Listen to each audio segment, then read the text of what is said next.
Hi, welcome back to my YouTube channel. നിങ്ങൾക്ക് ഏവർക്കും പുതിയൊരു വീഡിയോയിലേക്ക് സ്വാഗതം. ആദ്യമായാണ് നമ്മളുടെ ചാനലിലെ വീഡിയോസ് നിങ്ങൾ കാണുന്നതെങ്കിൽ തീർച്ചയായും ചാനൽ സബ്സ്ക്രൈബ് ചെയ്യാൻ മറക്കരുത്. ഇന്നത്തെ വീഡിയോയിൽ ഞാൻ പറയുന്നത് എങ്ങനെ നിങ്ങൾക്ക് ഓസ്ട്രേലിയയിൽ ഒരു ടീച്ചറായി വർക്ക് ചെയ്യാം എന്നതിനെക്കുറിച്ചാണ്. പൊതുവേ ഓസ്ട്രേലിയയിലെ എല്ലാ റീജിയൻസിലും ടീച്ചേഴ്സിന് വളരെയേറെ ഷോർട്ടേജ് അനുഭവപ്പെടുന്ന ഒരു ടൈമാണിപ്പോൾ. അതിനാൽ അവിടെ ടീച്ചറായി ജോലി നേടാൻ വളരെയേറെ അവസരങ്ങളുണ്ട്. ഓസ്ട്രേലിയ പോലെയുള്ള രാജ്യങ്ങളിൽ ടീച്ചിങ് ഒരു റെഗുലേറ്റഡ് പ്രൊഫഷനാണ്. അതിനാൽ തന്നെ നിങ്ങൾക്ക് ടീച്ചിങ് ലൈസൻസ് ഉണ്ട് എങ്കിൽ മാത്രമേ അവിടെ ടീച്ചറായിട്ട് വർക്ക് ചെയ്യാൻ സാധിക്കുകയുള്ളൂ. ഓസ്ട്രേലിയയിൽ ഒരു ടീച്ചർ ആവാനായിട്ട് പല പാത്വേകളാണുള്ളത്. ആ പാത്വേകൾ ഏതൊക്കെയാണെന്ന് ഞാൻ വിശദമായി തന്നെ ഈ വീഡിയോയിൽ പറഞ്ഞു തരാം. അപ്പോൾ വീഡിയോ സ്കിപ്പ് ചെയ്യാതെ മുഴുവനായി കാണാൻ ശ്രമിക്കുക. ഒന്നാമത്തെ പാത്വേ എന്താണെന്ന് നോക്കാം. ഒന്നാമത്തെ പാത്വേയിൽ നിങ്ങൾ +2 വിദ്യാഭ്യാസത്തിന് ശേഷം ഓസ്ട്രേലിയയിൽ പോയി 4 വർഷം നീണ്ടു നിൽക്കുന്ന ബാച്ചിലർ ഓഫ് എഡ്യൂക്കേഷൻ ഡിഗ്രി പൂർത്തിയാക്കണം. ഈ ഡിഗ്രി നിങ്ങൾക്ക് ഏർലി ചൈൽഡ്ഹുഡ് എഡ്യൂക്കേഷനിലോ പ്രൈമറി എഡ്യൂക്കേഷനിലോ സെക്കൻഡറി എഡ്യൂക്കേഷനിലോ പൂർത്തിയാക്കാൻ സാധിക്കുന്നതാണ്. അതല്ല എങ്കിൽ 3 വർഷത്തെ ഒരു ഡിഗ്രി പൂർത്തിയാക്കിയതിന് ശേഷം ഒരു ഇനീഷ്യൽ ടീച്ചർ എഡ്യൂക്കേഷൻ പ്രോഗ്രാം നിങ്ങൾ ചെയ്യേണ്ടതായിട്ടുണ്ട്. ഈ ഇനീഷ്യൽ ടീച്ചർ എഡ്യൂക്കേഷൻ പ്രോഗ്രാം എന്ന് പറയുന്നത് ഗ്രാജുവേറ്റ് ഡിപ്ലോമ ഇൻ എഡ്യൂക്കേഷനോ അല്ല എങ്കിൽ 2 വർഷം നീണ്ടു നിൽക്കുന്ന മാസ്റ്റേഴ്സ് ഓഫ് ടീച്ചിങ് എന്നോ കോഴ്സോ ചെയ്യാവുന്നതാണ്. ഈ പറഞ്ഞ കോഴ്സുകൾ നിങ്ങൾ ഓസ്ട്രേലിയയിൽ പൂർത്തിയാക്കുകയാണ് എങ്കിൽ നിങ്ങൾക്ക് ഏത് റീജിയണിലാണോ ടീച്ചറായി ജോലി നേടാൻ ആഗ്രഹമുള്ളത് ആ റീജിയണിലെ ടീച്ചിങ് റെഗുലേറ്ററി അതോറിറ്റിയിൽ ടീച്ചറായി രജിസ്റ്റർ ചെയ്യാൻ സാധിക്കുന്നതാണ്.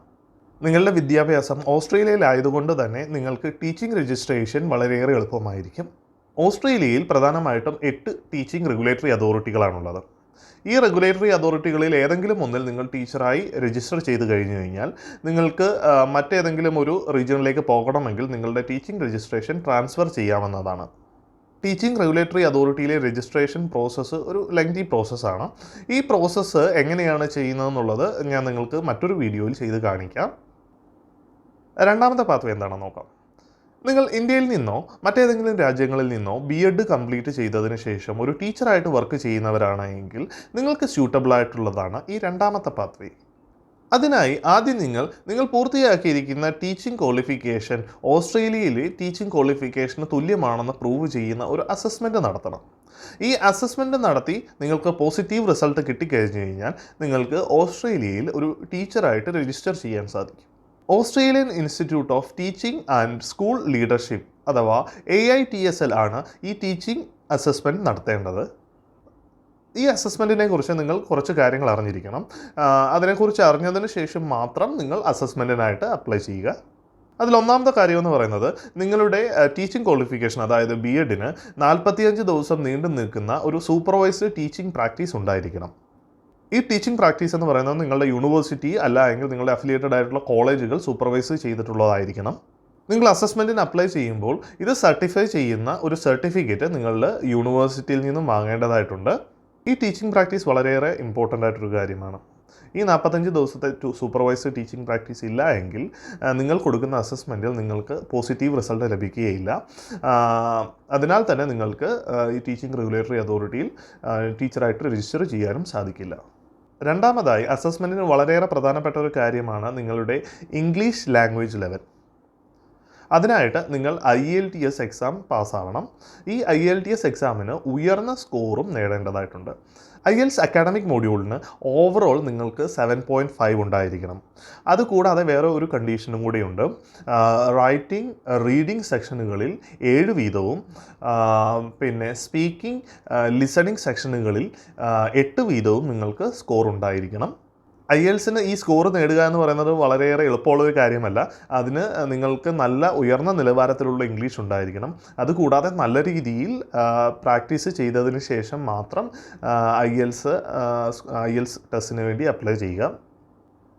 45 ദിവസത്തെ സൂപ്പർവൈസർ ടീച്ചിങ് പ്രാക്ടീസും IELTSന് ഈ പറഞ്ഞ സ്കോറും ഉണ്ടെങ്കിൽ നിങ്ങൾക്ക് തീർച്ചയായിട്ടും പോസിറ്റീവ് അസസ്മെൻറ്റ് കിട്ടാനുള്ള സാധ്യത വളരെയേറെ കൂടുതലാണ്. ഈ അസസ്മെൻറ്റ് വെച്ച് നിങ്ങൾക്ക് ടീച്ചിങ് റെഗുലേറ്ററി അതോറിറ്റിയിൽ നിന്ന് ടീച്ചിങ് രജിസ്ട്രേഷൻ നേടാൻ സാധിക്കും. ഈ ടീച്ചിങ് രജിസ്ട്രേഷൻ ഉപയോഗിച്ചുകൊണ്ട് നിങ്ങൾക്ക് PR-നോ അല്ല എങ്കിൽ ജോബിനോ അപ്ലൈ ചെയ്യാൻ സാധിക്കുന്നതാണ്. നാട്ടിൽ നിന്ന് എങ്ങനെയാണ് ടീച്ചേഴ്സിന് ഓസ്ട്രേലിയൻ PR നേടാൻ സാധിക്കുന്നത് എന്നതിനെക്കുറിച്ചൊരു വീഡിയോ നമ്മളുടെ ചാനലിൽ ചെയ്തിട്ടുണ്ട്. ആ വീഡിയോ കാണാത്തവർ തീർച്ചയായും ഈ വീഡിയോ കാണുക. ഞാൻ ഡിസ്ക്രിപ്ഷനിൽ ആ വീഡിയോയുടെ ലിങ്ക് കൊടുക്കുന്നുണ്ട്. മൂന്നാമത്തെ പാത്വേ എന്ന് പറയുന്നത് നിങ്ങളുടെ ടീച്ചിങ് ക്വാളിഫിക്കേഷൻ, അതായത് ഇനിഷ്യൽ ടീച്ചിങ് ക്വാളിഫിക്കേഷൻ നിങ്ങൾ ഓസ്ട്രേലിയയിൽ നിന്നോ ന്യൂസിലാൻഡിൽ നിന്നോ US-ൽ നിന്നോ കാനഡയിൽ നിന്നോ UK-യിൽ നിന്നോ അയർലൻഡിൽ നിന്നോ ആണ് ചെയ്തിട്ടുള്ളതെങ്കിൽ നിങ്ങൾക്ക് അസസ്മെൻറ്റ് മാത്രം നടത്തി നിങ്ങളുടെ ടീച്ചിങ് രജിസ്ട്രേഷൻ നേടാൻ സാധിക്കുന്നതാണ്. നിങ്ങൾ ഈ പറഞ്ഞ ഇംഗ്ലീഷ് സ്പീക്കിംഗ് കൺട്രീസിൽ പഠിച്ചതുകൊണ്ട് തന്നെ നിങ്ങൾക്ക് IELTS-ൻ്റെ സ്കോർ കാണിക്കേണ്ടതായിട്ടില്ല. നാലാമത്തെ പാത്വേ എന്ന് പറയുന്നത് നിങ്ങളുടെ 4 വർഷത്തെ ടീച്ചിങ് ക്വാളിഫിക്കേഷൻ ന്യൂസിലൻഡിൽ നിന്നാണ് ചെയ്തിട്ടുള്ളതെങ്കിൽ ന്യൂസിലൻഡിലെ എല്ലാ ക്വാളിഫിക്കേഷനും ഓസ്ട്രേലിയയിൽ അക്സെപ്റ്റ് ചെയ്യുകയും നിങ്ങൾക്ക് അസസ്മെൻറ്റ് നടത്താതെ തന്നെ നേരിട്ട് ഓസ്ട്രേലിയയിലെ ടീച്ചിങ് രജിസ്ട്രേഷൻ നേടാൻ സാധിക്കുന്നതുമാണ്. അപ്പോൾ വീഡിയോ ഇഷ്ടമായെങ്കിൽ തീർച്ചയായും വീഡിയോ ലൈക്ക് ചെയ്യുക, ചാനൽ സബ്സ്ക്രൈബ് ചെയ്യുക. അപ്പോൾ അടുത്ത വീഡിയോയിൽ കാണുന്നത് വരെ it's me Sandeep, signing off.